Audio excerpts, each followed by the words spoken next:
Hello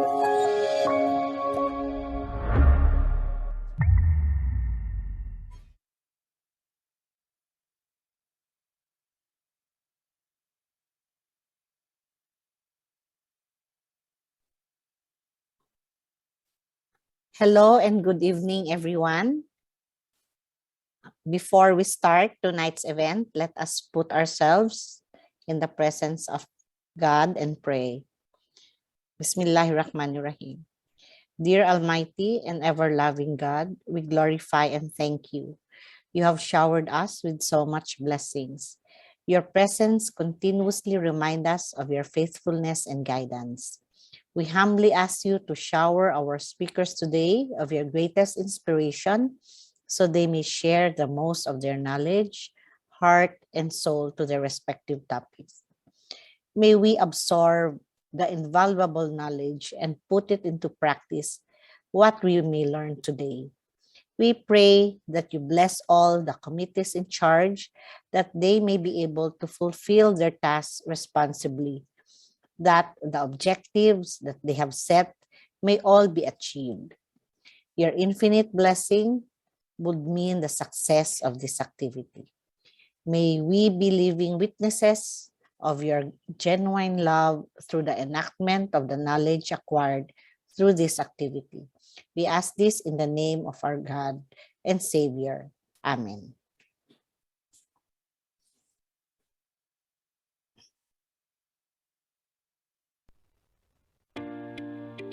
Philippine Society of Diabetologists. The mission of PSD, the pursuit of excellence in diabetology. The vision of PSD, excellence in diabetology. Objective of PSD, to keep abreast of the most recent developments in all fields of diabetes research, education, and treatment. The PSD Statement of Purpose. The purpose of PSD is to give persons with diabetes lives with qualities unaffected by the condition. This is their right more than a privilege. This passion sustains and empowers us to find meaning and fulfillment. The purpose of PSD is to understand and accept that diabetes is a complex condition affecting an individual, the family, and community. Knowledge of its biomolecular and cellular origins and understanding all its interventions are as important as mastering its psychosocial dynamics. The purpose of PSD is to be a family of responsible persons bonded by one passion. Agreeing and disagreements strengthen our unity. Criticisms fuel our growth. Love fills our camaraderie. The purpose of PSD is to be a source of inspiration that informs, guides, and corrects one another in daily practice. We find happiness in sharing knowledge and experiences that improve patient lives. The purpose of PSD is to support individuals and organizations with similar noble goals, acknowledging that we all live in one world and fighting diabetes together multiplies good outcomes with a fraction of effort. Collaboration drives inspiration, motivation, and creativity. The purpose of PSD is to welcome the cure. When diabetes no longer exists, we will reincarnate with new passion and direction. Our vision will evolve with time, but the family lives on.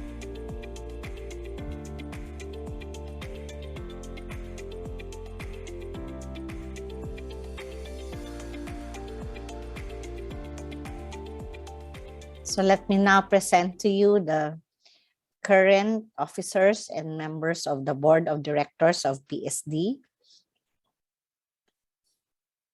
Dr. Danilo Baldemore, President, Dr. Maria Marcy Cruz, Vice President, yours truly, Secretary, Dr. Jamin Agra, Treasurer, and Dr. Rocky Dizon, Auditor.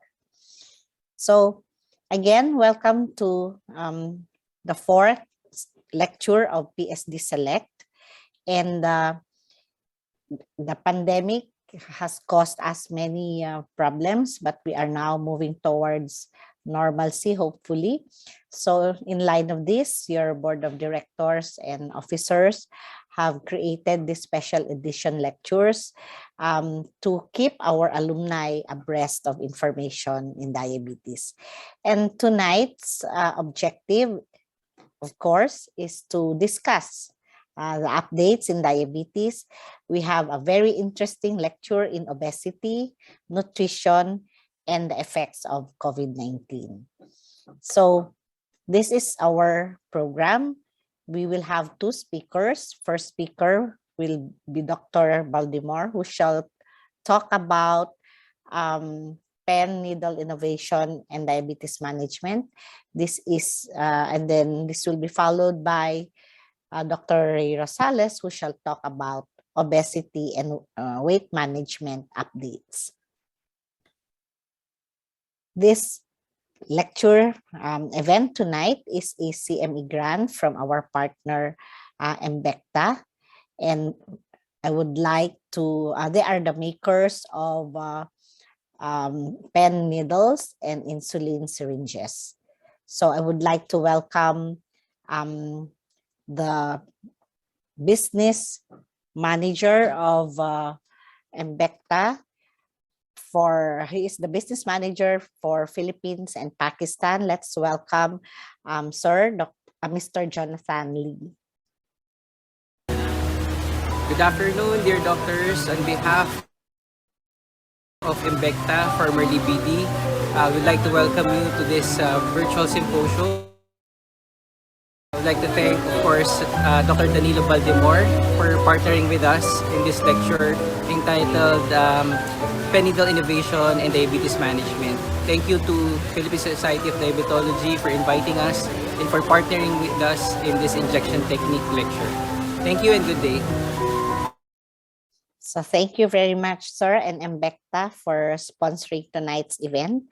Let me now introduce our first speaker. He is somebody we know very well. He is a diplomate and fellow of the Philippine College of Physicians and recently been re-elected as one of the regents of the Philippine College of Physicians. He is the current president of this society, the Philippine Society of Diabetologists. He is the training manager of the ISD Center for Diabetes Care Network of Clinics. He is one of the faculty of ISDFI and a consultant of the Heart of Jesus Hospital in San Jose, Cabanatuan. So let's all welcome our good friend, Dr. Danny Baltimore. Good evening, Danny.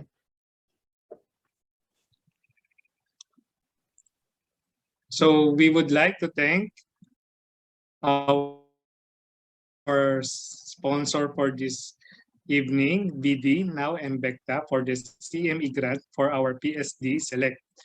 So I'd like to leave you with this quote from an author, Robin Sharma. He tells us that a day without learning is like a day without breathing. So we continue to learn, okay? So a Zoom evening, everyone. So I'd like to pose these questions to all of you. Do you believe that the injection force affects the subcutaneous deposition of insulin? Yes, no, or unsure. And next question is, do you believe that needle technology matters with insulin injection? Is it A, yes, B, no, or letter C, unsure? So these questions I will answer through this lecture. So start tayo with 4 picks 1 word. Okay. So this is an 8-letter word. This is the second picture, the third picture, and the fourth picture. Okay, so if you have guessed it right, this is diabetes. So ito yung pag-uusapan natin. At katulad dito mga ibang araw na pinag-uusapan natin, halos lahat ay tungkol sa diabetes. But we'll be talking about more on the fourth picture, which is the pen needle innovation and diabetes management. So the objective of this lecture is to discuss the pen needle innovation and its application in diabetes management. The outline of the talk would be to observe and quantify the injection technique variability, evaluate the impact of human factors and pen needle design on insulin pen injection, and evaluate the user performance and experience of the BD Ultra Fine Pro. So if this is a question, okay, so if the subcutaneous tissue thickness is highly variable, what is the average skin thickness? So is it A, 1 to 1.5 millimeter? Is it letter B, 2 to 2.5 millimeter, or 3 2 millimeter to 3.5, or letter D, 4 to 4.5 millimeter. I'm sure all of you would answer tama, letter B. So the skin is the first obstacle a needle must traverse when giving an injection or an infusion. So the skin and subcutaneous tissue thickness determines the potential for the intramuscular injection. So very important yung skin thickness natin, the subcutaneous tissue and the muscle. So the average skin thickness ranges from 2 to 2.5 millimeters. Okay, but the subcutaneous tissue thickness is highly variable. So the needle must be long enough to cross the skin up to the subcutaneous tissue, but it should be short enough not to enter the muscle. So there are multiple factors that may impact delivery success and consistency during the delivery process. So ito yung device design, the human factors, the ergonomics, and tissue biomechanics. So hindi naman natin yan lahat maiisa-isa, baka mahirapan din tayong lahat. But there was limited published data investigating the impact of pen needle device hub designs, user injection technique factors, and their interaction on the needle penetration depth. So let's take a look at the forces present in injection. So isa sa mga forces na nakikita natin dyan is the thumb plunger interface. So this pertains to the dose button, ito yan, extension, and the thumb force required to deliver the dose. Okay? So the next one is yung pen needle naman. So yung interaction between the pen and the needle. So this is the force translated into injection site from the pen needle hub, and the force applied to this site vary between the injection, the patient, and the injection site. Kung sa abdomen o sa arms or sa thighs or sa buttocks. Okay? So yan ang mga pagkakaiba nila na these are the forces that are present in the injection. Now, I would like to present to you mga studies involving the injection technique variability. So this one study, its objective is to examine the observational and functional studies. So the inter-subject injection technique variation, as well as the quantitatively assess the forces exerted against the skin during the pen system self-injection procedures. Okay? So itong mga study na to uses only the pen. Okay? So mga pen na yung ginagamit nila. Now, with regards to the injection technique, ito yung mga na-obserbahan natin, di ba? Iba-ibang klaseng technique kung paano hawakan ang pen. So, iba-iba rin yung pag-fold ng skin. So, there are multiple skin fold techniques and hand grips observed. Example, yung pinch up technique. So, pinch up, ito yan. One finger and thumb uses the four fingers to grip the pen and the thumb to depress the button.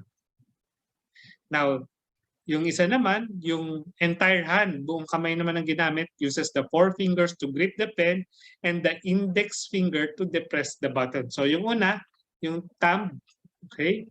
Yung thumb ang pag-press. Yung pangalawa, yung index finger naman ang pag-press ng button. Yung next naman, walang pinch up. No pinch up technique, but uses again the four fingers to grip the pen and the index finger to depress the button. And lastly, no pinch up again, but uses one hand to grip the pen and the index finger of the other to depress the button. So iba-ibang style o iba-ibang technique yan. But they want to assess the forces exerted against the skin during the insulin injections. So itong mga patients na to, they were included, ito yung inclusion criteria. So at least 6 months experience with insulin devices. Ang ina-administer nilang insulin is 30 units. So there is phase 1 at saka phase 2. So sa phase 1, 6 patients simulated a 25 unit injection in the abdomen and thigh. Okay? Yung sumunod naman sa phase 2, increasing ang volume. So 5 units, 25, and 45 units. I'm sure you have patients na nag-i-inject ng less than 5 units. Meron kayong mga patients na nag-i-inject as high as 50 units per injection in the abdomen and thigh. So yan ang titingnan nila, yung injection force at different volume doses. So paano naman nila sinukat yan? So yung BD scientists develop a force measurement tool. So it was designed to examine the inter and the intra-subject injection technique variation by assessing the forces exerted against the skin during the insulin pen self-injection. So nakakabit yan sa isang sensor at sa monitor nila yung sa software. So the thumb force was isolated and kept separate from the force exerted at the skin surface. So ito yung pen surface o pen system. Meron kang application force, and this one is the adapter with sensor to measure the force. So tingnan natin yung mga results sa phase 1. So injection site is the abdomen and the thigh. So makikita natin dito. Okay, so lakihan natin. Most patients, ito is the number of observations, okay? So most patients injected with an injection force up to 1.7 pounds per force. You can see on the graph that some patient injected up to 4, okay, pounds, okay? And anything over 1, ito yan, in this study is considered excessive force. Okay? So yan yung nakita nila. So this is the force na binigay doon during the study. Okay? So nakita nila that the force across the abdomen and thigh injection. Next is the difference between the injection site. Tinignan nila yung sa thigh injection force tsaka sa abdomen. Nakita nila that the injection force at the thigh was significantly greater than the injection force at the abdomen. Okay?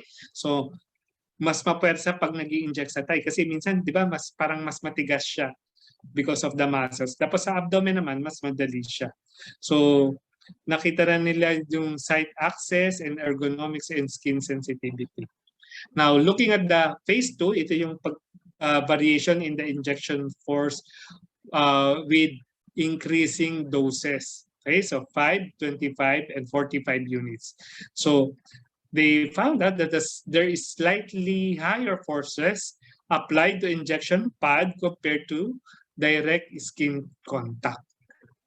So pag mas mataas ang volume ng ini-inject, mas mataas ang injection force. I think this is natural naman. Siyempre, mas mahirap i-press lalo na kung hindi maganda yung pen na ginagamit. So, they found out that there is statistically different force profile at each increasing dose level. Okay? So, again, there is increased plunger force required to complete the dose kapag mas mataas ang dosage.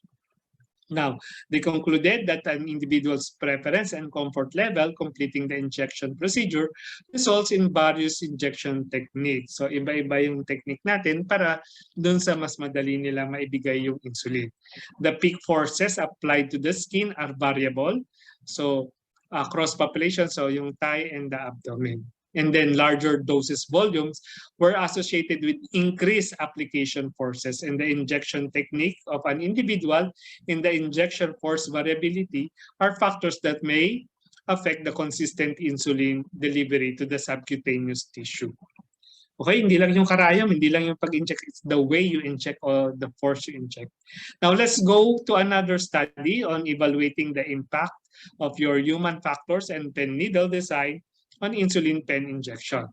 So this is the objective of their trial. So tinignan naman nila yung influence ng pen needle hub design. So makikita nyo dito, there are two pen needles. This is the old one, yung pen needle ng BD, Ultra Fine, and this is the Ultra Fine Pro. So makikita nyo, pareho naman yung length ng karayom, but the needle hub in the Ultra Fine Pro, it is much wider. Okay, so titignan nila kung anong effect nito pagka mas malaki ang needle hub in terms of the needle penetration depth, the deposition consistency, and the intramuscular injection risk. Now, again, they use the injection force measurement tool. Okay? Ang ginamit nila dito sa trial na to, they have a Yorkshire swine. Yan yung in-injection nila. About 35 to 40 kilos na Yorkshire swine. Okay? So then they measure the force upon injection. Okay, tinignan din nila yung fluoroscopic image kasi ang ginamit nila dito is a dye o a contrast dye. So, yung Yorkshire swine, ito po ay isang pig. Okay? This was developed in your country in England in the 19th century. Kaya ang tawag sa kanya, Yorkshire. Pero dito sa atin, meron na rin yan dito. Kaya lang na-wipe out nung nagkaroon ng swine flu. So anyway, bakit naman yan ang ginamit nila? Because the swine have similar structural and compositional dermal and subcutaneous tissue characteristic na kapareho sa tao. Okay? So it also has biological variables, yung breathing niya, movement, tissue variability na similar sa atin. So in vivo, the swine skin has been noted to better mimic the live human skin than the cadaver human skin. So ang ginamit nila talaga dito, buhay na baboy. Okay, so let's take a look at the result. So the BD Ultra Fine Pro mean that ito siya as compared to this is the device. So makikita natin that the mean NPD difference, okay, and depth variance was significantly less than the tested 4 mm posted pen needle hub design. Ito yung mga una. So mas maganda gamitin yung merong BD Ultra Fine Pro. Okay? So you can see here, okay? So versus the different devices, 4.25 millimeters. So the penetration was significantly more consistent. Ito siya. Across the different devices, yung force niya. So makikita natin din dito yung difference ng hub nila. Kapag mas malapad yung hub, mas maganda yung ergonomics niya. So the posted hub creates an area of concentrated pressure at and below the skin surface. So increasing the applied forces compress underlying tissue resulting to deeper placement. Kapag ganito ang hub, yung mas matulis. Okay? So mas nagiging malalim. Pero yung BD Ultra Fine Pro, it reduces the impact of the intended user applied force. Okay, so hindi siya aabot yan sa muscle. Now, also you can see here the results of the different devices. So the design of your BD Ultra Fine Pro produced significantly less erythema than the other 4 mm posted hub pen needles. So another thing that they have found out that yung sa Thai site, it has the highest calculated intramuscular injection risk. But if you're going to use the BD Ultra Fine, mas magandang effect niya because it was decreased for all gender and all injection sites and the BMI levels. There is 2 to 8 times intramuscular risk reduction versus the posted hub. So they concluded that the results of the hub design, in addition to the needle length and injection technique, are the primary factors governing the needle penetration depth or your NPD. So pag mas maganda yung hub, there is reduction in the impact of variable user applied forces and then improve ang subcutaneous delivery consistency. And this was seen in the BD Ultra Fine Pro. Its needle depth was significantly more consistent across the different devices.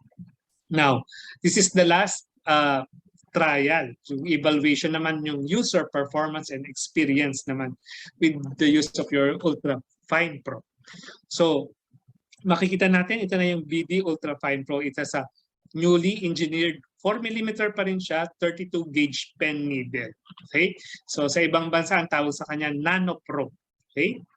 So it has a redesigned inner shield, remodeled yung outer cover para mas madali siya matanggal o mabuksan. And then yung inner cap din, madali ring alisin ang self-injection. So this trial look at the overall preference for the investigational pen needle versus the comparator needle.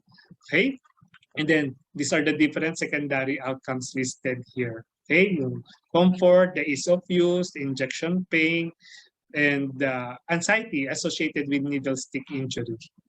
So again, this is a study using 4 groups using the BD32 gauge at saka other commercially available needles sa atin sa kanila. So it's a 30-day period looking at the different outcomes. So this is the methodology, okay? So kinumpare nila yan using the overall preference and the overall comfort, injection pain, and the ease of use. Now, let's take a look at the results, okay? So this is the investigational outcome. So makikita natin yung comparison of your different pen needles. Okay? So ito yung mga scoring system nila. So of 241 subjects who completed the study, medyo nabawasan sila pero nakita nila na maganda naman yung trial. So I'm going to show you another result. So ito yan. Sabi nila, BD Ultrafine Pro was statistically preferred overall for all outcome measures on the VAS, and as well as it has demonstrated superiority in overall preference when compared to the different commercially available devices. And the BD Ultrafine Pro demonstrated non-inferiority in all groups combined for bending, bleeding, and leakage. Kasi minsan yung iba sasabi sa atin kapag natusok sila, nagkakapag-alis, nagkakaroon ng bleeding. Okay? So in conclusion, they tells that the non-inferiority was shown for bleeding, bruising, bending, and leakage when using the BD Ultrafine Pro. And it is superior overall preference, the ease of use, the injection pain, overall comfort, anxiety, and preference for various components. And with the use of your re-engineered hub face, the insulin pen needle minimizes the variability in the injection depth. Okay? So, isa pang laro. So, 4 picks, 1 word din ulit. So, siguro alam niyo na yung word, lalo na pag lumabas yan. So, let's talk about pain. And this is the first generation BD Ultrafine. Okay, so ito yan, yung may smaller hub. So maganda rin naman ito kasi less painful because of its pentapoint comfort. But now, ito rin pala yung first generation na pen needle natin. It's easier and less painful ba kasi thinner ang wall needle for easier and quicker injection plus yung 5-bevel pentapoint niya. But now, with the second generation, okay, yung BD Ultrafine Pro, I'm sure available na din ito sa inyong mga areas. So this is the improvement from the BD Ultrafine. So they have an improved proportions in the grip, which enables simple one-hand recovering. So isang kamay na lang, pwede patanggal. It has a revised design and added grip. So pwede na rin yung inner cap, madaling alisin. And then syempre, pareho pa rin yung 32 gauge 4mm pentapoint easy flow needle, as well as the re-engineered injection surface area for improved performance and comfort. So yan yung Nano Pro Hub o dito sa atin, BD Ultrafine Pro. So again, this is the picture of the pen needle. So easier to attach, easier to remove ang inner cap, and then yung more consistent ang 4mm injection depth sa subcutaneous tissue. Okay, with that, I would like to thank you all for your attention, and I'll show you a QR code So pwede nyo po yung i-scan. You can scan it now. So you can answer the survey on the needle use. Okay? So again, thank you sa ating partner, BD, now Mbecta, and sa PSD for this CME grant. Thank you very much. BD Diabetes Care. Continued innovation from a trusted brand. New BD research findings result in new pen needle design. BD Nano Pro. Redesigned with patients in mind. Design principles. Consistency, comfort, confidence. Redesigned to deliver more reliable subcutaneous injections across a range of injection forces. According to other studies, more reliable subcutaneous injections may reduce glycemic variability. Redesigned to make injections easier from start to finish. Design features: individually sealed to provide sterility assurance. Resized with added ridges for easier attachment and removal. New shape for easier grip and removal. Highly engineered and patented skin contact area. The patented BD Nano Pro 32G by 4mm pen needle base is engineered to first concentrate, then distribute injection force uniquely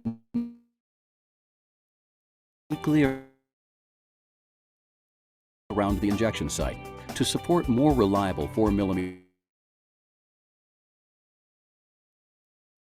target injection depth while injecting compared to other 4mm pen needles. The BD Nano Pro pen needle base is designed to compensate for variable injection forces. New design is built around BD's proven 32G by 4mm needle, including pentapoint comfort and easy flow technology. BD Nano Pro, redesigned with patients in mind, delivering a more reliable 4mm target injection depth and helping users feel more comfortable throughout the injection process. Consistency, comfort, confidence.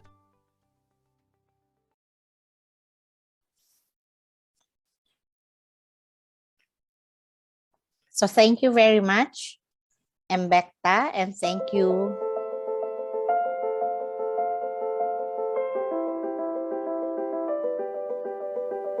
Every time someone starts insulin therapy, begin a lifelong journey.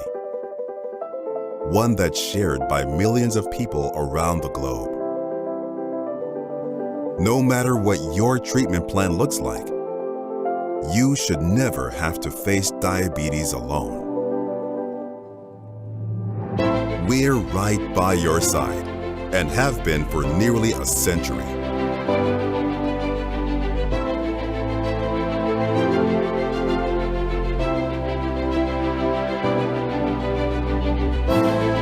Let's work together to make a meaningful impact on diabetes management worldwide.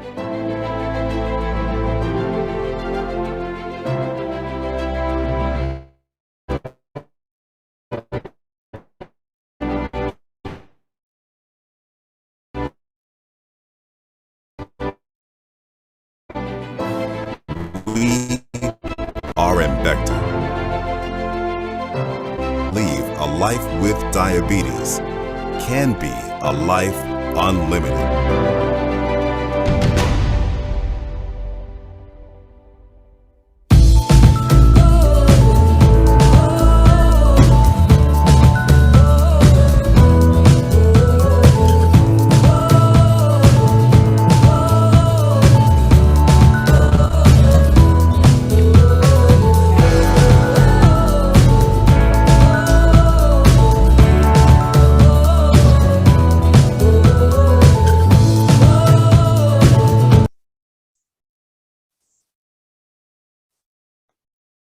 Thank you, Mbecta, and thank you again, Dr. Danilo Baldemore, for that very comprehensive presentation. Now, I would like to introduce our second speaker, who is a friend to all of us also. He is a fellow and diplomate of the Philippine College of Physicians and the Philippine Society of Endocrinology, Diabetes, and Metabolism. He is also a fellow of the American College of Endocrinology. He is a graduate of ISD batch 2001-2003. Currently, he is a board of trustee of Diabetes Philippines and an active consultant of the St. Luke's Medical City, Global, and Quezon City. He was the former president of the American College of Clinical Endocrinology Philippine chapter.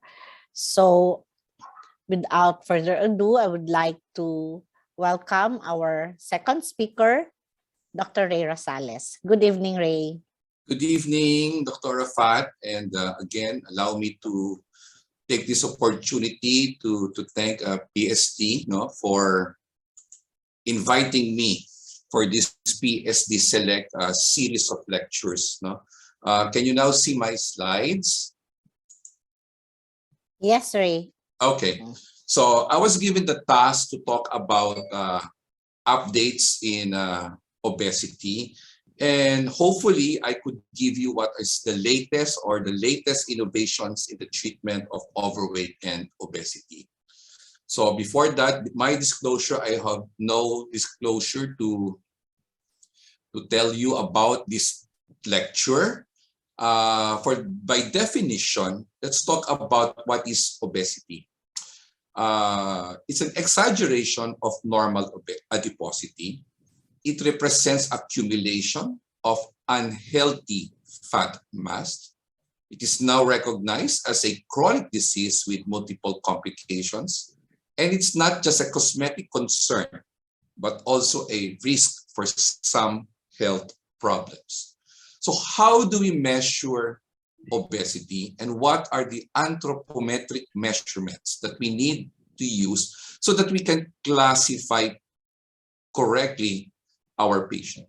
So the most common that we use is your body mass index, and this is used to confirm excessive degree of adiposity, and it will classify whether the patient is normal, overweight, or obese. But you have to take into consideration ethnicity, fluid status. For example, patient has the fluid overload, patient has edema, patient has nephrotic syndrome, patient has full muscular build, because this will affect the body mass index of our patient. The body mass index can be easily computed, and you have an app in your telephone, you just download it, so that on a day-to-day basis, when you see our patient, please check their body mass index. So it is weight in kilograms divided by your height in meter squared. So what are the other methods?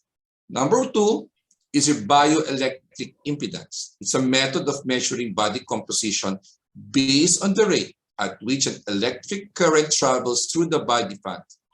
Now, if we're going to consider the body fat, it causes greater resistance and impedance than the fat-free mass, and thus slows the rate at which the current travels. So there's a difference between the travel of your electrical current, so you can measure whether you are dealing with greater fat deposition or you're dealing with a fat-free mass or area. Now, this is an example that I used, and it was, look at this one, it was dated at 2017.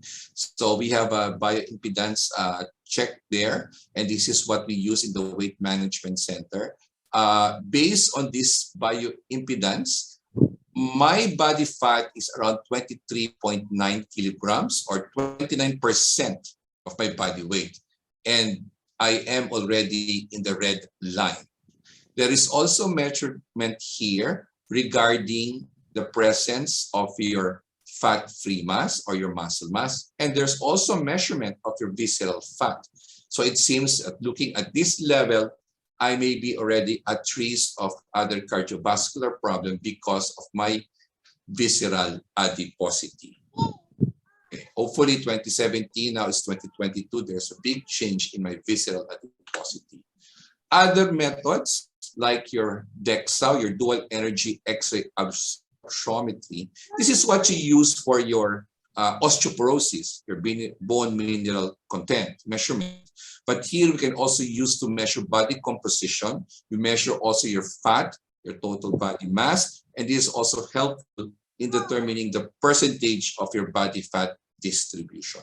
So you have your body mass index, bioelectrical impedance, and your dual energy X-ray or your bone DEXA. So this is now the classification based on WHO. If your body mass index is less than 18.5, you're underweight. If your body mass index is 25 to 29.9, you're overweight.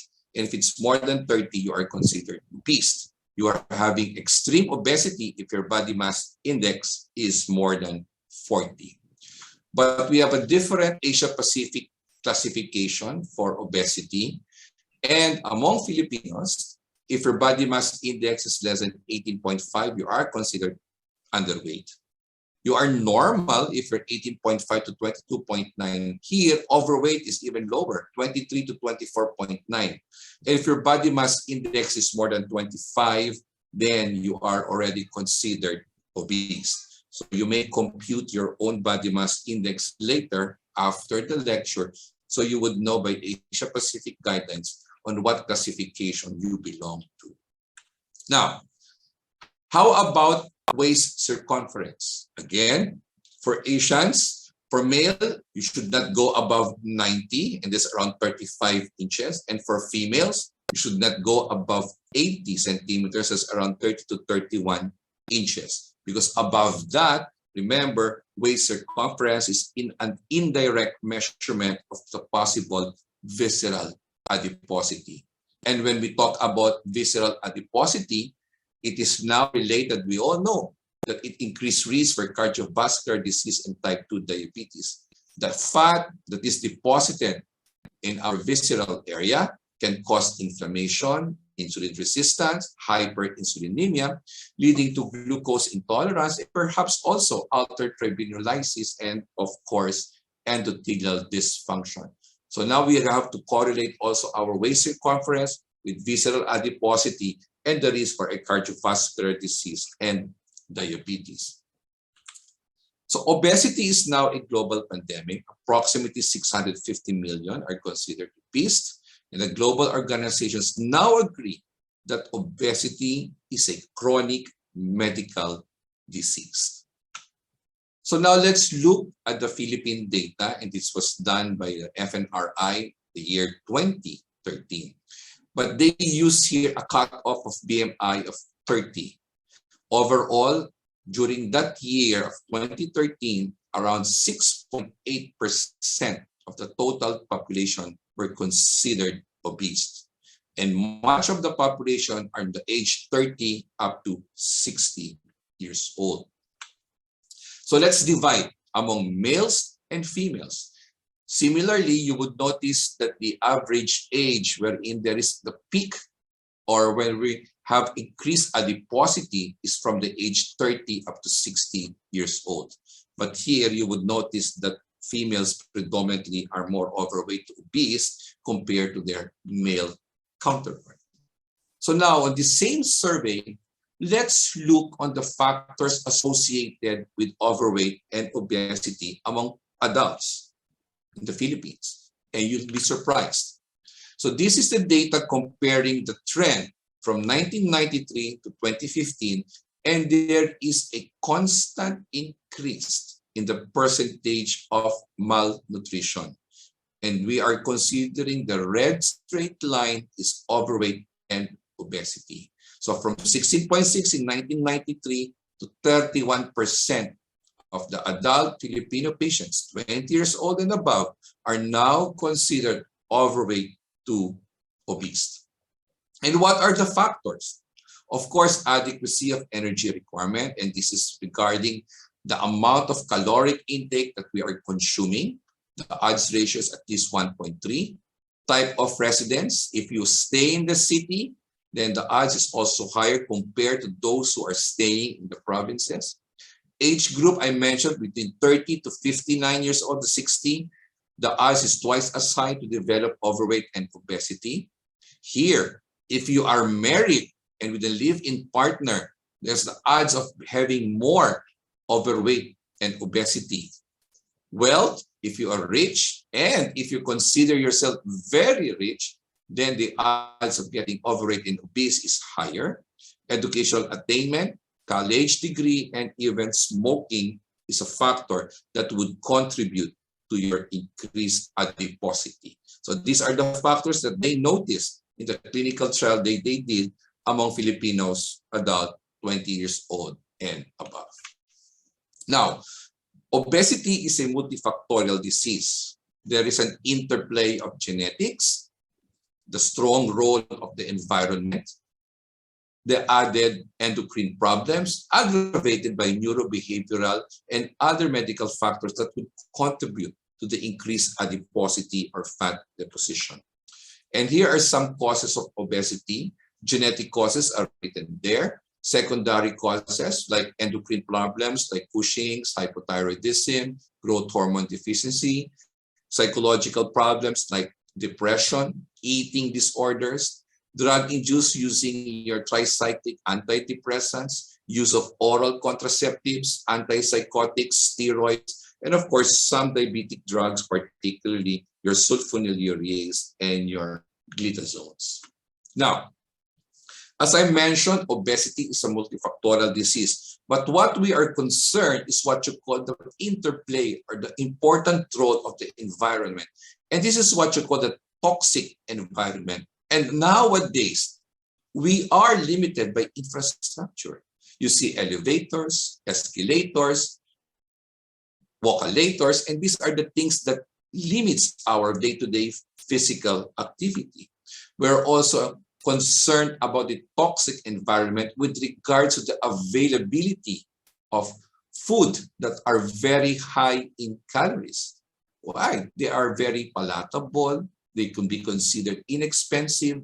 They are heavily advertised and they are nearly ubiquitous. You can see a lot of fast food chains for every corner, for every street or nearby. You can easily have an access. And nowadays, you don't even have to go, just call and ask them delivered at your doorstep. So you see the difference here of the hamburger by 1954 to 2004, the increase in size, and even the French fries now, you have the large French fries. Of course, the problem of dietary changes, and of course, the problem of being sedentary because we spend more time sitting, doing teleconsult, reading, and etc.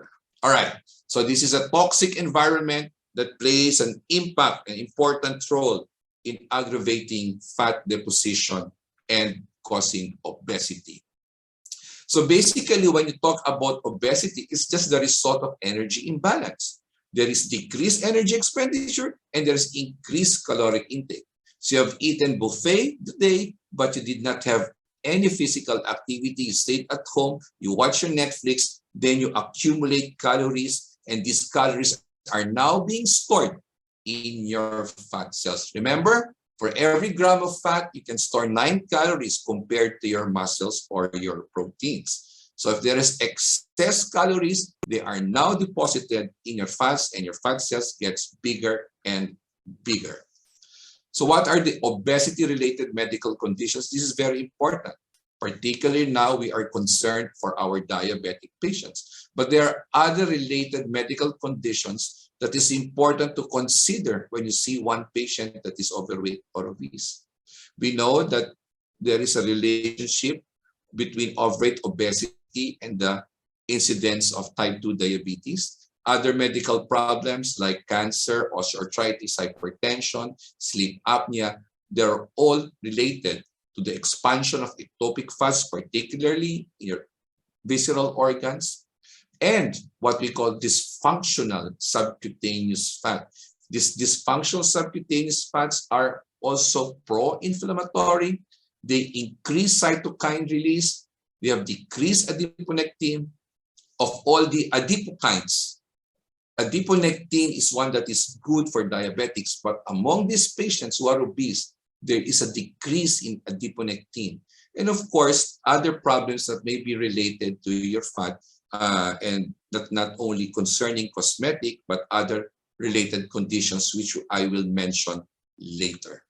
So this is what I'm talking about with the other weight-related diseases or complications. Pre-diabetes, metabolic syndrome, diabetes, dyslipidemia, elevated blood pressure, non-alcoholic fatty liver disease, PCOS, female infertility. Remember, even among males, no, we see a lot of males complaining of hypogonadism, and this is just related to overweight and obesity. OSAS, asthma, osteoarthritis, urinary stress incontinence. These are particularly patients of very, very big sagging abdominal fats, no, and with GERD, and of course, depression. So now, first, herbal supplements or your dietary supplements, is it a hype or really can it help our obese and overweight patients? And we look at the literature and where is the best area to search about herbal dietary supplements for weight loss. I did not use your PubMed, neither did I use your Cochrane, but the best source is of course your Lazada or your Shopee. And you would notice here there is a hit of around 12,631 results. And you would see here a lot of weight loss supplements. And here are the examples. You have your chromium, glucomannan, green coffee, garcinia, green tea, and chitin. These are the more popular, okay? In the middle, this is a pantry in our house. I was surprised to see a bottle of garcinia. And when I open it, it's already half empty. So somebody was using it, all right? But it didn't help her.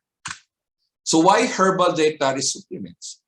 Because it was promoted for body weight reduction. There are a wide variety of products ranging from minerals, herbs, plant extracts, fibers, and other compounds.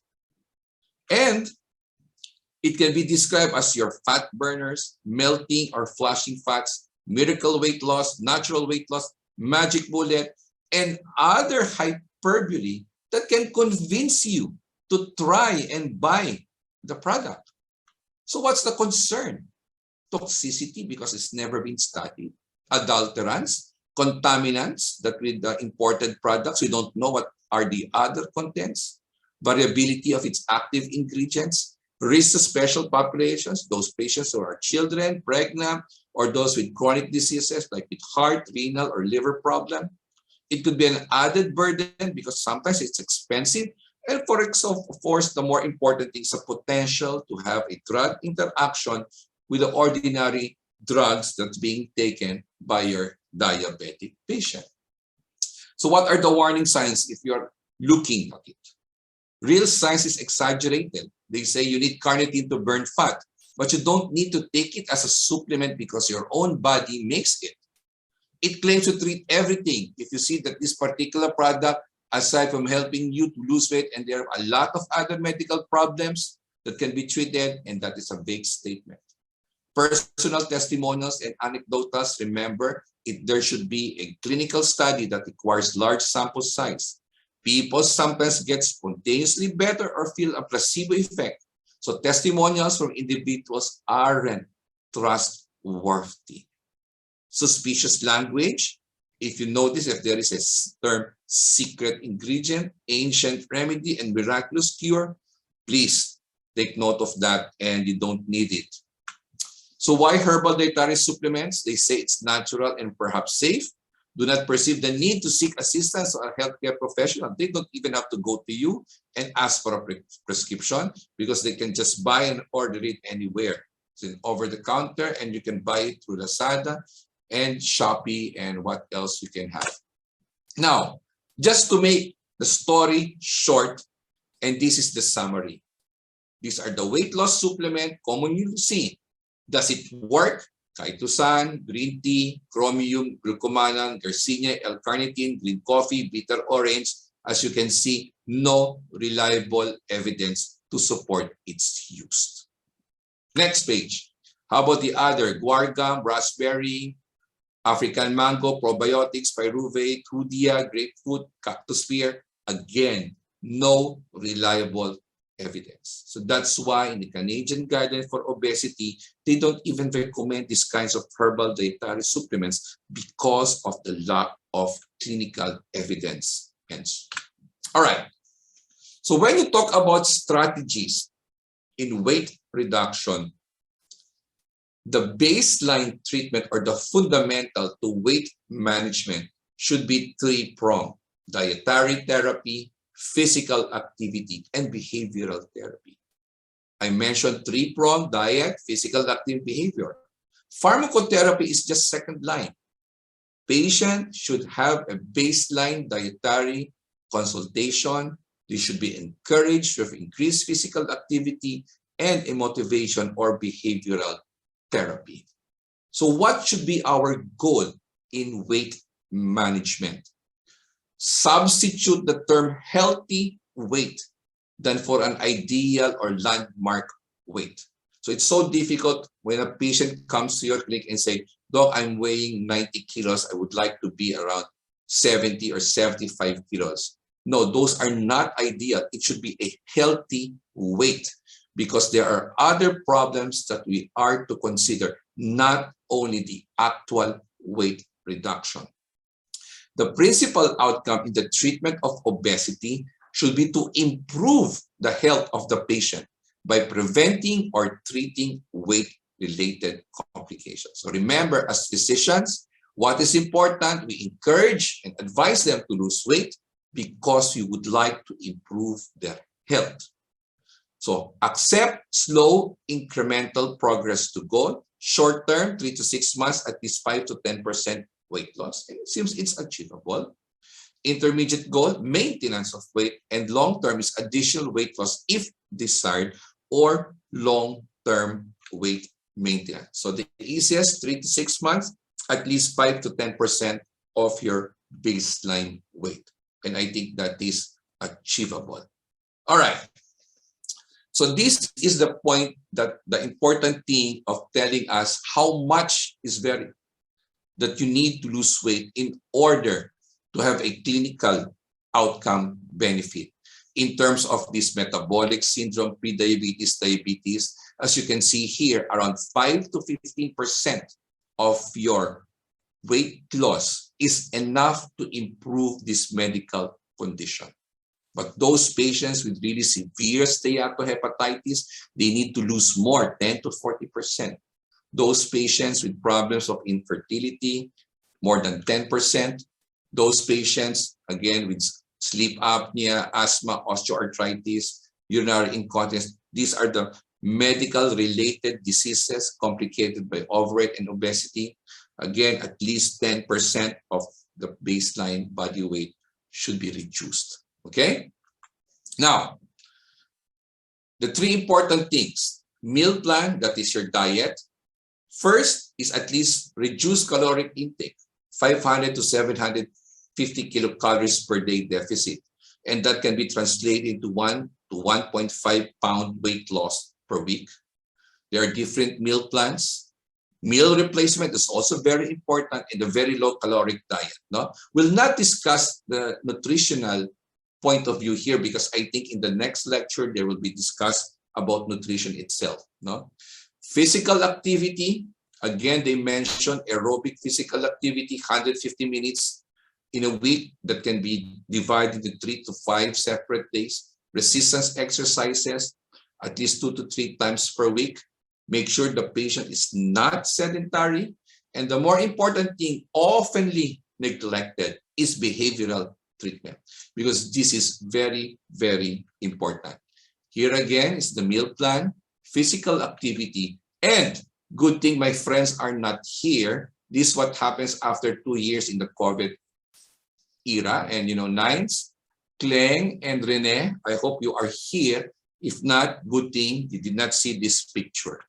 Now, going back to behavior therapy, it's very important to motivate the patient, teach the patient, educate them, have group sessions, motivate them to count calories, read the back label of their products that they're going to buy, because these are very, very important. They have to be motivated because behavioral treatment or therapy is also cornerstone in weight management. Now, when can we start pharmacotherapy? And this is based on the AACE guidelines. Of course, all will start from lifestyle therapy, diet, physical activity, and behavior. You start pharmacotherapy if there is failure to lose weight. You need to add medications to those patients who have progressive weight gain or who have not achieved clinical improvement in weight-related complications from lifestyle therapy alone. Or you can start pharmacotherapy among those patients who lost weight on lifestyle therapy, but they regained it already. And of course, in the presence of weight-related complications, initiate medication concurrent with lifestyle therapy for patients who have BMI of more than 29 or already obese, or who have weight-related complications, particularly severe, in order to achieve sufficient weight loss to ameliorate the complication. So there are three things now. Primary prevention is that you have a patient, you prevent them from becoming obese or overweight. Secondary prevention is that their patient is already overweight or obese, but to prevent them from getting complication. And tertiary prevention is that you have an obese patient with medically related complications, but you need to do a tertiary preventive measures to ameliorate or to prevent further progression of the complications. So primary, secondary, and tertiary prevention. So now when we talk about pharmacotherapy, so we have here are the FDA approved also in the United States, but we'll discuss to you more in detail what is available in the country. You have in the United States a combination of phentermine and topiramate. Phentermine is your norepinephrine releasing agent, and your topiramate is a GABA receptor modulation. So these are the clinical trials that use this particular product. And of course, there are a lot of side effects. No? We'll not discuss them because I have no experience with this particular product. Again, I said it's not available in our country. Next anti-obesity medication is the combination of naltrexone and bupropion. Naltrexone, you know, is an opiate antagonist. Bupropion is a reuptake inhibitor of dopamine and norepinephrine. And again, common side effects is nausea, headache, vomiting, constipation. Not available in our country, but in a year of intake, there is at least 4.2 to 5.2% weight reduction. Remember, at least we need 5 to 15% to be significant, or 5 to 10%, because if your patient had medically related complications, you need at least 5 to 10% so that these complications will not deteriorate or further progress. Dorcaserin, Belvic, is a serotonin receptor agonist. There are two clinical trials, the Blossom and Bloom, and yet maximum weight reduction is at least 3.6%. The trial lasted for 2 years, at least 3.1%. Maybe not enough, but there is still weight reduction, but maybe not enough to have a benefit in terms of reducing complications. Now, this is available. Liraglutide at 3 milligrams. And the clinical trials supporting liraglutide 3 milligrams is your scale obesity, and in 1 year, at least 5.6%. So we'll discuss little later the clinical trial about liraglutide and the potential side effect of liraglutide. Still available, still in the market is your orlistat. We know it's a lipase inhibitor. The most common trial is the CENDOS trial, and it's given 120 milligrams 3 times a day. And this is just the different pathways where the different drugs are making its effect. Anorexigenic, these are drugs that can cause suppression of your appetite, and that is very important because in the signaling pathway of stimulus to your appetite or your orexigenic signaling pathway, there are some drugs to inhibit that area. Now let's concentrate more on these two drugs, your orlistat and liraglutide. Orlistat, as I have mentioned, is an inhibitor of lipase. So around 20 to 30% of your fats are not absorbed and it's excreted in the stool. So the most common side effect is steatorrhea. And this is the result of your orlistat. For the first 52 weeks, you would notice that there is approximately 11.4 kilogram weight loss compared to placebo at 7.5. Though you extended the trial up to 4 years, there is still weight loss, but there is already a slight weight regain compared when it was a year after the initiation of the trial, but still showed efficacy in terms of weight reduction. So orlistat can be used for long-term and even up to 4 years. Next, liraglutide 3 milligrams has the greatest amount of weight loss when compared to the other doses of your liraglutide. You can see here the difference between the liraglutide 1.2, 1.8, 2.4, and 3 milligrams. For liraglutide 3 milligrams, there is approximately a 9.7 kilogram body weight loss. So that's why we're using 3 milligrams for weight reduction, and it's marketed in a different brand name. Now, liraglutide, like a natural GLP-1, given at 3 milligrams, reduces hunger, increases fullness, increases satiety, and making people eat less. So this is why there is a benefit in terms of weight reduction. Now, liraglutide in the scale obesity and pre-diabetes trial, the mean baseline weight of these patients are 106 kilograms. And you would notice here after 1 year of treatment, weight loss is around 9.2% versus 3.5% on placebo on top of your lifestyle management. So again, the benefit of a 3 milligram liraglutide. How about extending it up to 3 years? And you can still see a 7.1% weight loss compared to placebo. So 7% of 100 kilograms, around 7 kilos to 8 kilos, all right? Now, we have discussed with you orlistat, we have discussed with you liraglutide 3 milligrams.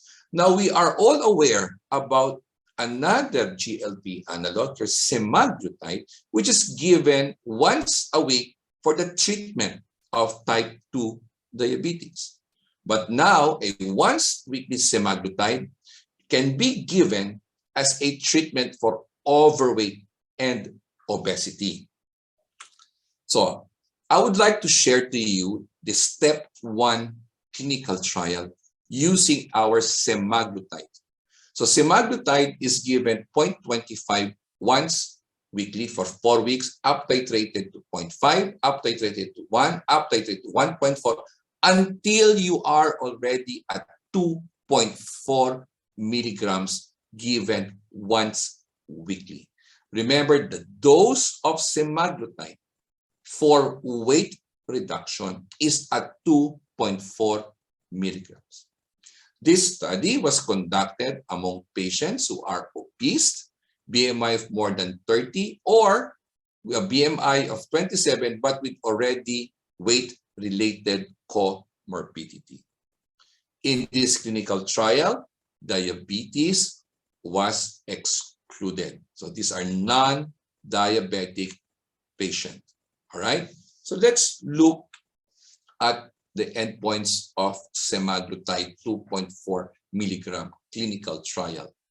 Percentage change from baseline to week 68 in body weight. See, they are using a primary endpoint of percentage change because we know 5 to 15% change in your body weight has a very good impact in the outcome of obesity-related complication.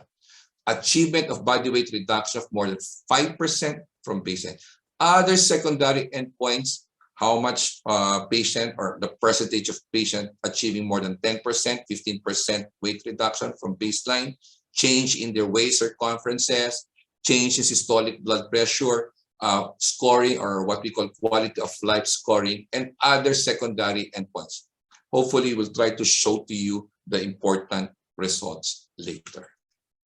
So these are the statistical analysis they use, the treatment policy estimate, or the estimate, or the average treatment effect in all our randomized patients, regardless of adherence to treatment or starting rescue intervention, wherein there is an addition anti-obesity medication or the patient underwent bariatric surgery.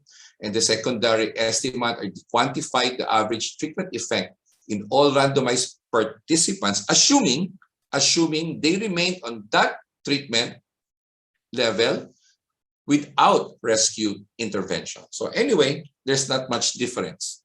And look at the results. Using semaglutide at 2.4 milligrams once weekly, estimated treatment difference is at least 12.4% when compared to placebo.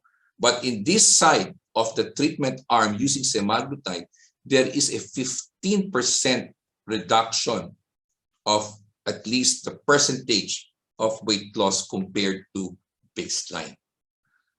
How about the other co-primary and secondary endpoints? So I mentioned to you percentage body weight change from baseline at almost 15%. Participants who reach more than 5% weight loss, 86%. Almost 2/3 of the patients reached the goal. Participants reaching more than 10% weight loss, 69%. And participants having more than 15% weight loss, more than 50%. And the best part is the reduction in waist circumference, approximately 13.5 centimeters. Improvement in systolic blood pressure, and of course, the quality of life questionnaire.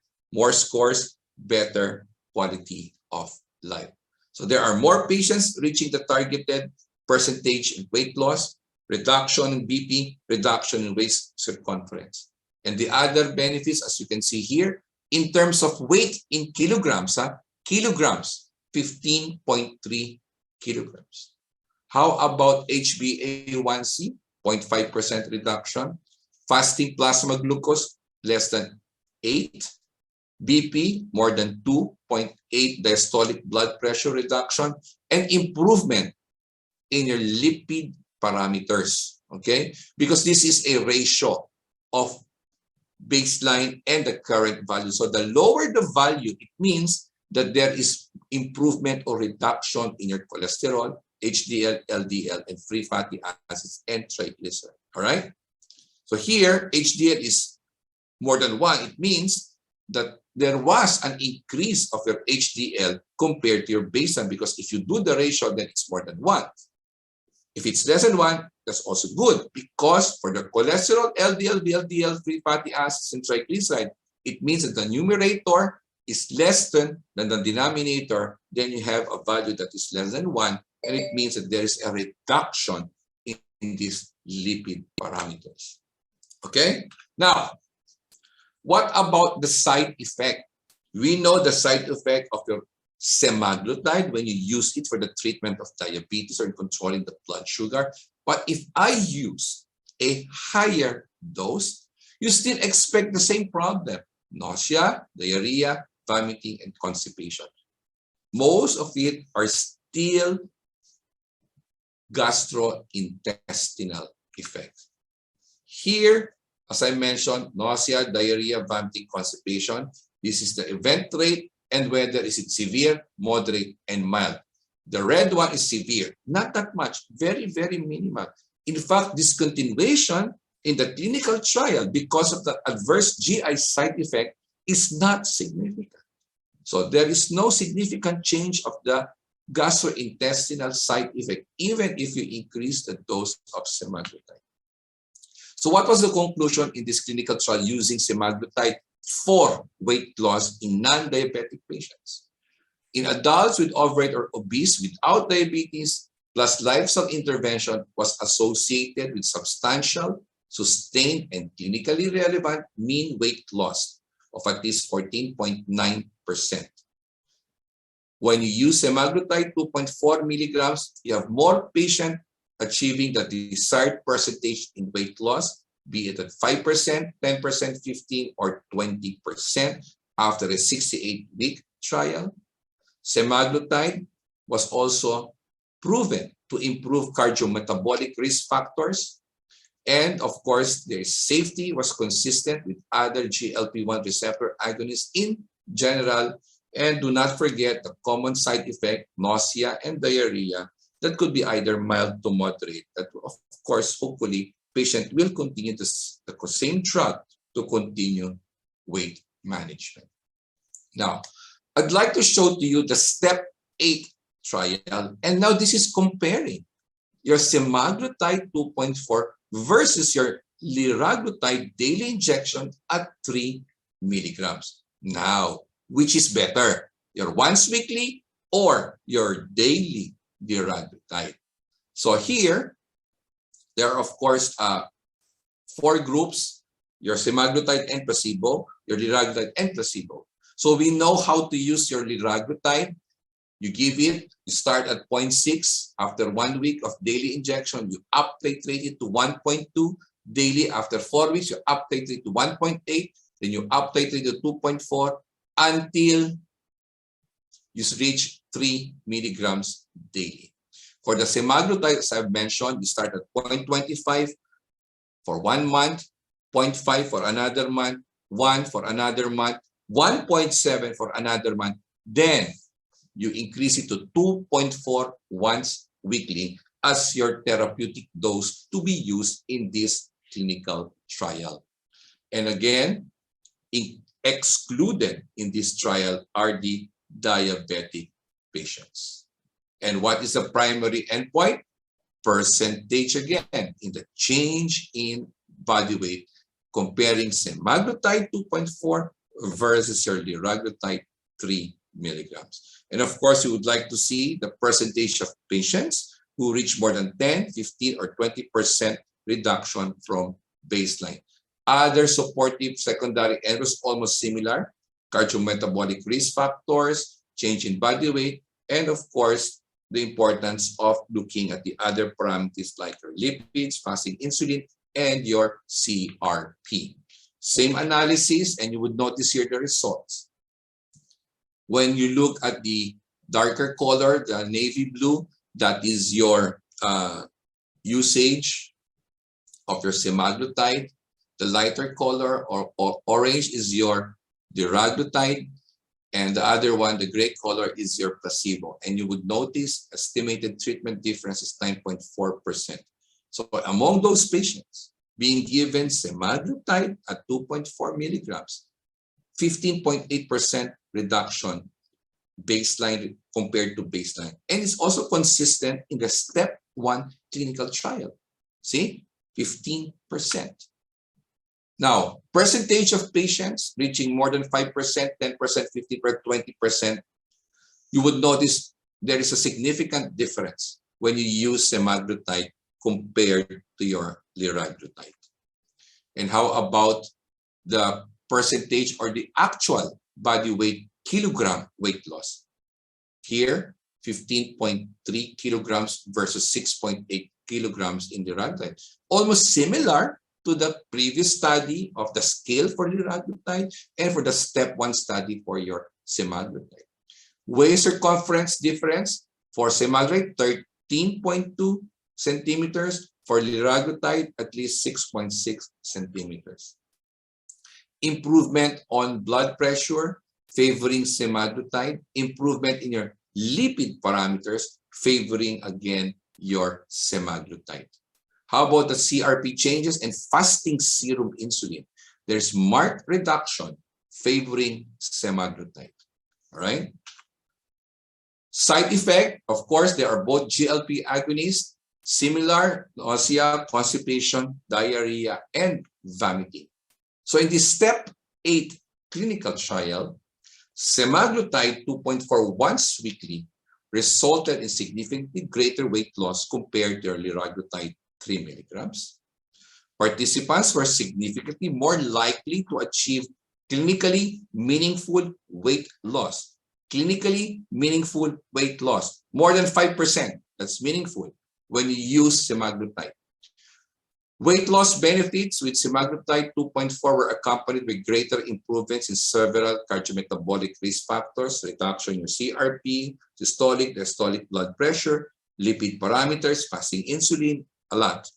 And of course, both semaglutide and liraglutide were generally well tolerated with safety profile similar to other GLP-1 receptor agonists. Now, this is the latest. Tirzepatide.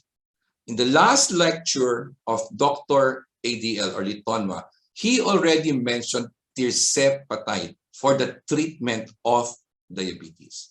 This is a dual GIP GLP-1 receptor agonist. This is already FDA approved in the United States for the treatment of diabetes. Tirzepatide is a multifunctional peptide based on the native GIP peptide sequence modified to bind to both GIP and GLP receptor. So this is an agonist to both GIP and GLP. Telling you it's been approved for a treatment for diabetes or control of blood sugar. But this was the latest. Lilly's tirzepatide delivered up to 22.5% weight loss in adults with obesity without diabetes. So just imagine, they lost up to 24 kilograms in a 62-week phase 3 clinical trial. Semaglutide maximum around average is 15 kilograms. Here, 24 kilograms. All right? So this is the news press released by Eli Lilly. But let us look at the evidence first.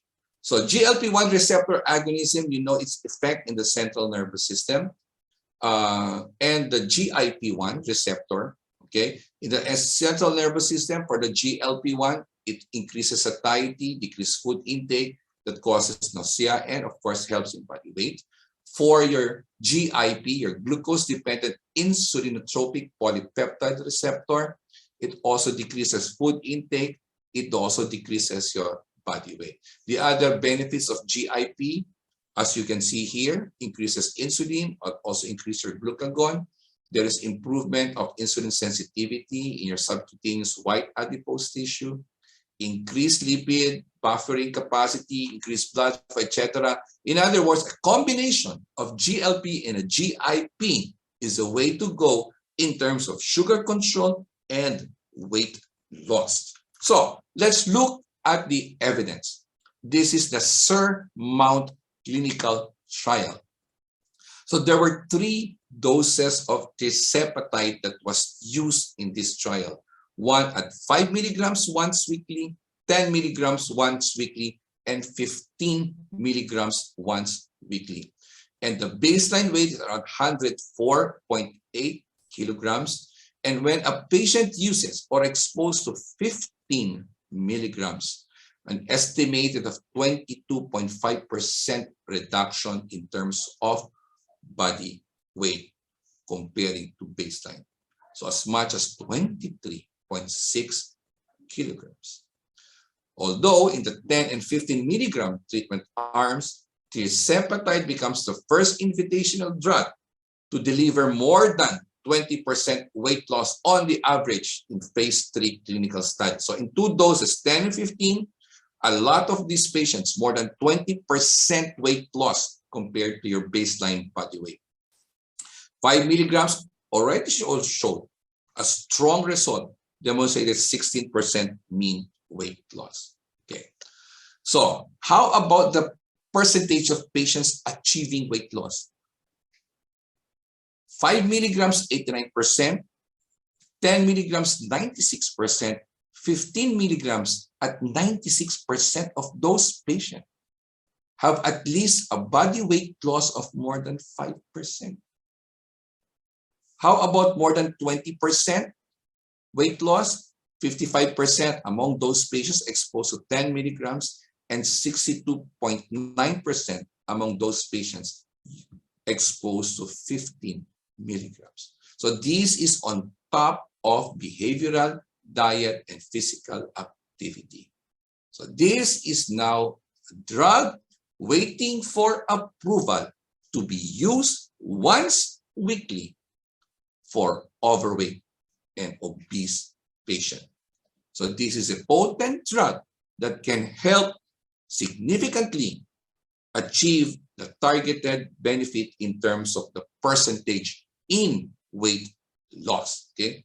Again, important to remember, percentage in weight loss, not the actual kilogram body weight. Now let's have a segue. Let's talk about bariatric surgery. This is also being done locally in a lot of institutions. When do you recommend bariatric surgery? First, if you have a morbidly obese patient, a body mass index of more than 40 kilograms per meter squared, that is one of the criteria for bariatric surgery. If not, if his body mass index is 35 and above with one or more obesity-related complications, I mean, I've mentioned that to you, diabetes, hypertension, OSAS, NAFLD, GERD, severe urinary incontinence, debilitating arthritis, and etc. So these are the two main criteria to recommend bariatric surgery. So these are the samples of bariatric surgery. The letter A is the gastric banding. No? You put a band in the upper portion of the stomach so that you create a pouch so that there will be less intake of the patient and feels food immediately. Letter B, now this is the more common procedure that we do, particularly in our institution. That is what you call gastric sleeve resection. You staple a big portion of the stomach and you make it just a hollow organ, a smaller one, so that there is less capacity, lesser food intake, and early satiety.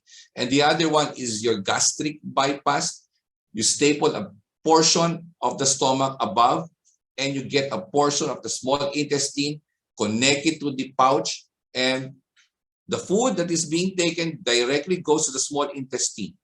And the remaining stomach still produces some juices, so that's why that portion is also connected in the small intestine. So that is your gastric bypass. So this makes your intestine or stomach smaller so that there is less capacity. Okay, so you know when to refer for bariatric surgery. BMI more than 40, BMI more than 35 plus one or more obesity-related complication. Next, I would like to show to you another modality for weight control. And this was done by our fellow at St. Luke's Medical Center. This is now using repetitive transcranial magnetic stimulation.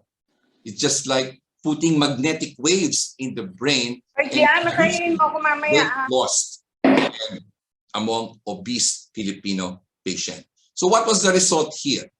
So transcranial magnetic stimulation is also done for other psychiatric problems. But here we're going to use it for weight loss.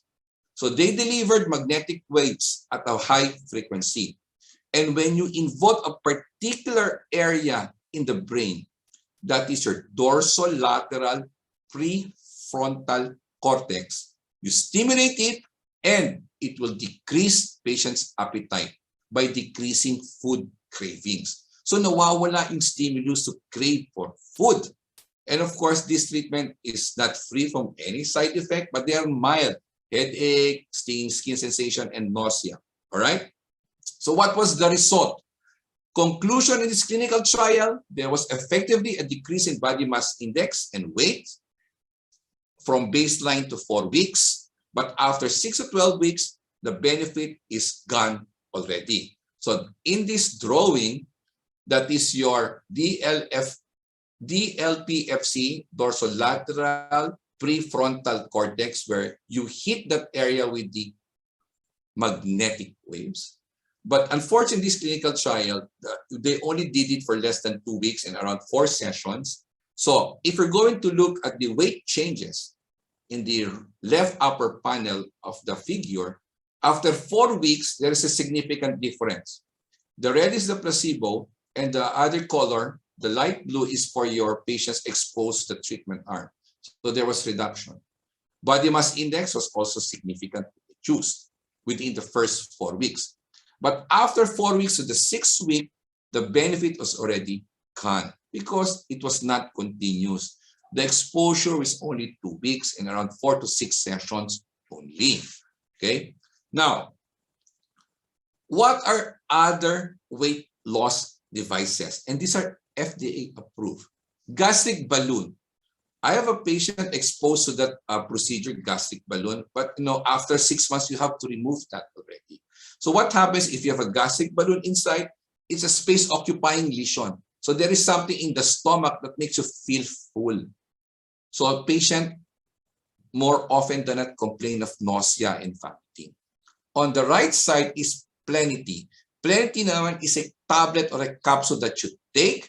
When it's dissolved, it expands in the stomach. It's like a gel and it occupies space. So there is less room for food. So this is taken before you eat breakfast, before you eat lunch, and before you eat dinner.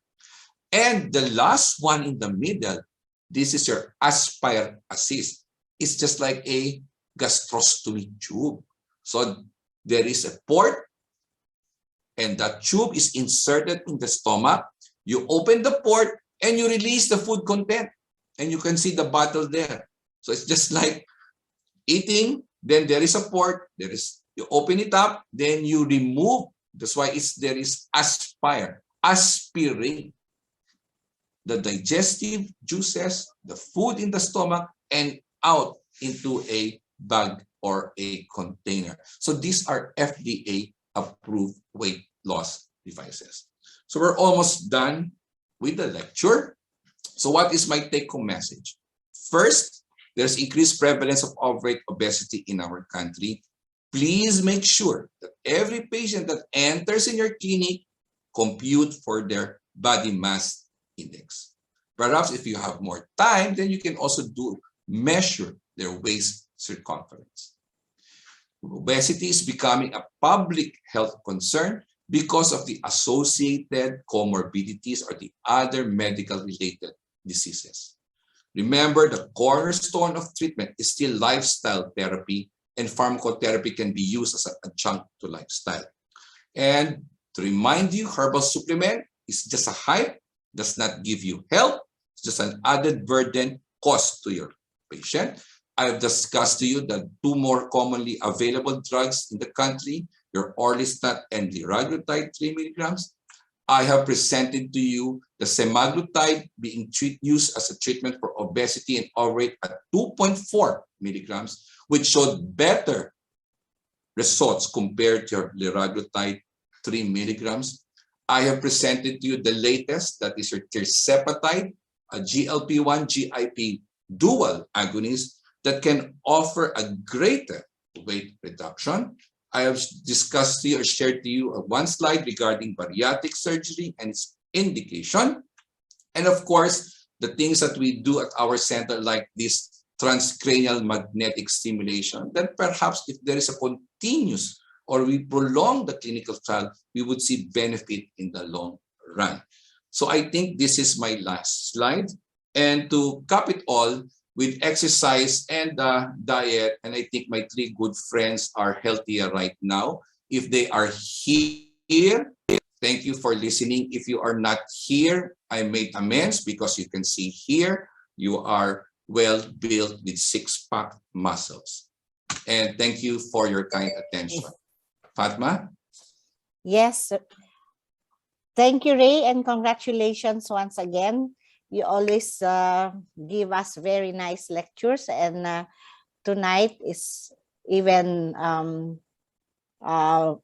nicer, no? Because there's no sponsor. So all this, you collated all the data and presented it to us very, very clear and very, very simple. Now, you talked about Actually, Dr. Ruth has a question. No? Initially, she asked about semaglutide being given to a non-diabetic. Yes po, Dr. you are right. The data presented by Dr. Ray Rosales tonight is mostly on semaglutide and liraglutide and the combination GLP-1 RA GIP for obese non-diabetic. Di ba, Ray? Yes. So, it's just a clarification. So, thank you daw for a wonderful, informative lecture, Idol, no, from Dr. Monsanto. So, ayan, Ray, I would like to ask the first question. Since nandito na tayo sa semaglutide and liraglutide, again, I have very good experience with the semaglutide, and if you can share also with us how you initiate it. Of course, you presented a study, but in your clinic, how do you initiate it for a non-diabetic, obese, or overweight patient of yours? Well, unfortunately, the availability of 2.4 is not yet here in the Philippines. So it's off the box label that if you're going to use the other doses, 0.25, 0.5, or 1 for non-diabetics, it's not indicated first. No, it's 2.4. But we can still try it. No, I have some patients. No, of course, they're using it because we had samples and they're trying it already, but they are not diabetic. But of course, it's an off-label indication. It's really 2.4 milligrams. For diabetics, yes, there's no problem. And you can really see a very good sugar control with weight reduction with semaglutide. Hopefully, I talk to Novo soon. They will release that here. In the United States, already available. It's in a different brand name compared to the semaglutide that we use for diabetes. So for weight loss, it's a different brand name we're going to release. But personally, Ray, I must admit I have tried it also for non-diabetic, and I'm getting good results for even just from the 0.25 to 0.5 and then 1. Kasi yun lang meron tayo. Siguro, plus the fact that they know also that they are injecting and they are more conscious of what they eat and the entire program. So probably it's also a factor. But I don't know if you experience it. 0.25 pa lang, parang nag-uumpisa na silang pumayat. Well, because it's easy to give. It's once a week. Yeah, it's once a week. It's easy for them. It's easy for them. Okay. So we will not talk so much about nutrition, being a very important part of weight management, because we will have another session for that next week, Ray. So hindi mo rin naman masyado in-include ngayon yung mga fad diet, yung mga gano'n, no? So baka yun ang in-expect nila sa talk na to. Because of weight management, we will have a session on nutrition. So next question, Ray. Yung mga aerobic exercises and resistance, di ba usong-uso yan, no? What are the examples of each, and which is more recommended, or will a combination be better for weight management? Yeah, remember, for weight loss, for diabetes, for sugar control, we recommend them what we call aerobic exercises for at least 150 minutes per a week. So what are the common aerobic exercises you can, tell your patient do? Like cycling, biking, stationary bike, swimming, rowing, dancing, Zumba. Nowadays, because of the pandemic, they cannot go out. They cannot go to the gym, use a treadmill. You just open your TV, look at YouTube, and there are a lot of exercises that you can follow. So these are your aerobic exercises. I remember when we had a what you call a lecture in PCP for lay, what would be the alternative of this aerobic exercise during the pandemic. We mentioned them that washing your car, cleaning your house, cleaning the windows, going up and down the stairs. These are what we call potential or alternative to your aerobic exercises. For resistance, resistant exercises are those that are repetitive exercises like your sit-ups, planking maneuvers, squats. No?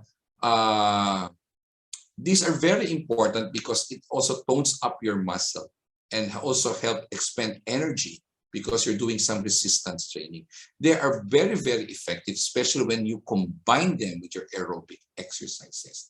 Now, there are patients who, for comorbid conditions like they have osteoarthritis, they cannot walk, they cannot do some exercises. So they are now limited to resistant exercises involving their upper extremities. Pwede din yun. They can do some aerobic exercise with their upper extremities like what we see in rehab patients, yung parang nagbibisikleta ng ganun. No? Meron niya nabibili na din. So you can buy that equipment in your Shopee or Lazada. So there are alternatives. No? If you cannot go to the gym, you ask your patient, meron ba hagdanan sa bahay ninyo? Meron po. Or you go up and down, go up and down. That is one form of physical activity. Don't mention exercise, just mention increased physical activity. That would be a better term. For the physical activity, Ray, the recommendation is 30 minutes, no? Pero ngayon nauuso like yung mga Fit Heart, yung ginawa natin sa PCP na Yes. every hour, no? Yung galaw-galaw natin every hour. Will that be also a good option if you cannot do a 30 minutes? Yeah. Let's say tayo nasa clinic, we do 5 minutes, 10 minutes, and then mamaya 10 minutes. Will that also give us Yes, it suffices benefits? because there are studies that if you can just divide it into different times of the day, you can do 10, 10 in the morning, 10 at lunch, 10 that's okay. So that would suffice as your physical activity on a day-to-day basis. Doesn't have to be straight 30 minutes, no. I know everybody's busy. So 10 minutes muna, mamaya ulit, later on. Even bago matulog, you can even do that before you sleep. Yeah, so to achieve at least 30 minutes of daily exercise. So and to minimize also the hours of sitting kasi nga as you mentioned, we're all glued to our computer, the online and then the face-to-face, still sitting in the clinic. That will be a very good thing to do, especially for us. So another thing, Ray, since we are talking about, let's just talk a little about diet, although extensively it will be discussed. You said yung number of calories that we need to consume a day, may specific number na kailangan, no? I-measure yan per height and weight per patient, no? If you're very strict with it. But how do you advise practically in your clinic for weight management, no? Especially you don't have so much time. So how do you teach your patient? Well, for the weight management, first thing is, tanong mo, what's your usual intake of food? Then you estimate ilang calories ka ba per day kinakain mo. Then from that, you deduct 500. So, doktor, ganito po ako kumain, ganyan, ganyan, ganyan. Bawasan mo na ito, bawasan mo itong rice mo, bawasan mo yung portion ng ganito. Remove your snack because you don't need that. So, from there on, just have to have a baseline total daily caloric intake of your patient. Then subtract 500 to 700 calories per day.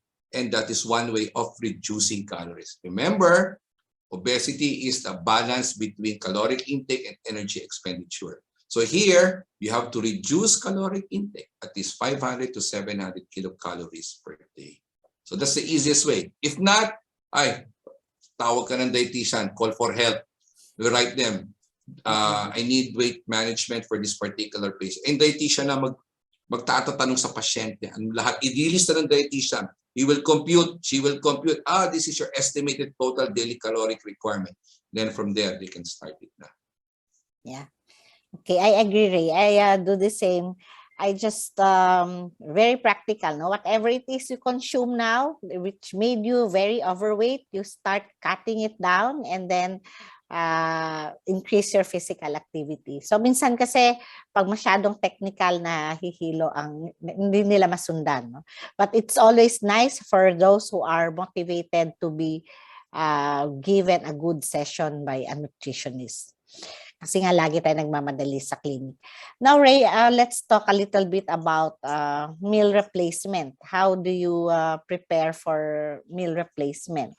How do you teach your patients that? Okay, when we talk about meal replacement, one meal is replaced with another meal. But the replacement has a fixed caloric intake. See, for example, for dinner, you just drink 1 glass of this oral nutritional supplement. That is fixed in terms of calories.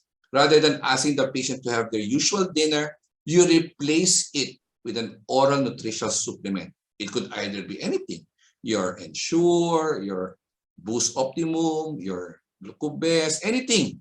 Replace it, no? Because this is a fixed amount of calories, but you teach them how to prepare it, no? It's instructed there per serving that this amount of calories 230 to 50. Just imagine, you drink 1 oral nutrition supplement that's around 230 to 250 calories only for your dinner, then you sleep. Compared to 1 cup of rice plus ulam, ilan na yung calories na yun. So you replace one meal with an oral nutritional supplement so that there is a fixed caloric intake going inside the patient's body. And you do that. But of course, pangit naman every day. Sometimes you replace naman your breakfast. Sometimes you replace your lunch. If your patient is eating snack, then you replace your snack. So yun, you have to look which, para hindi magkaroon ng pagsawa, you can change different times of the day. So that's why we have a lot of what we call different oral nutrition supplements available in the market.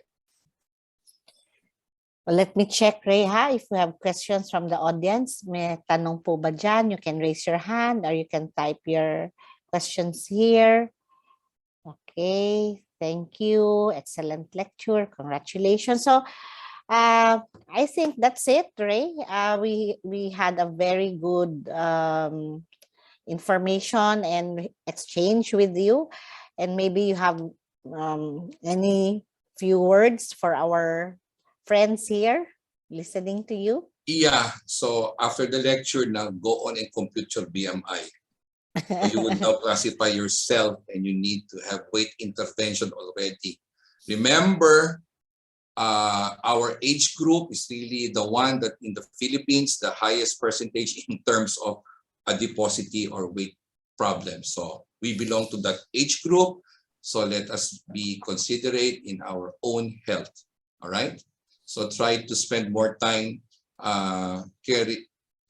helping ourselves rather than helping our patients. At the end, baka tayo din na magkasakit. All right? Yeah.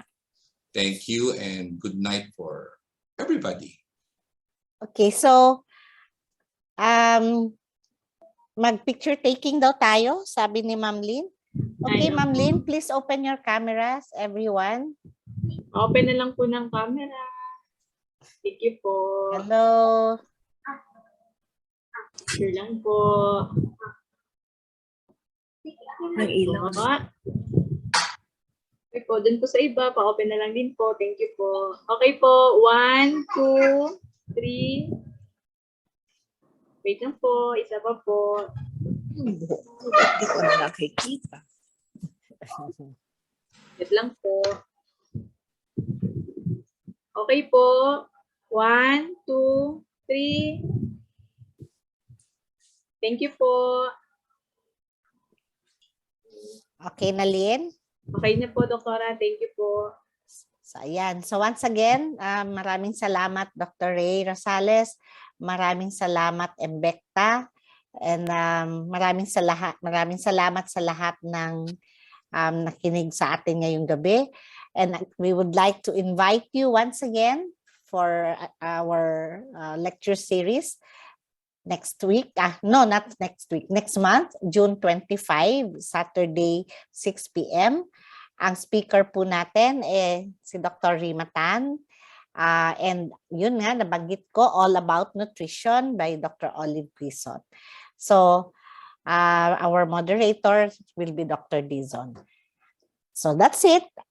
Everyone, good night and stay safe.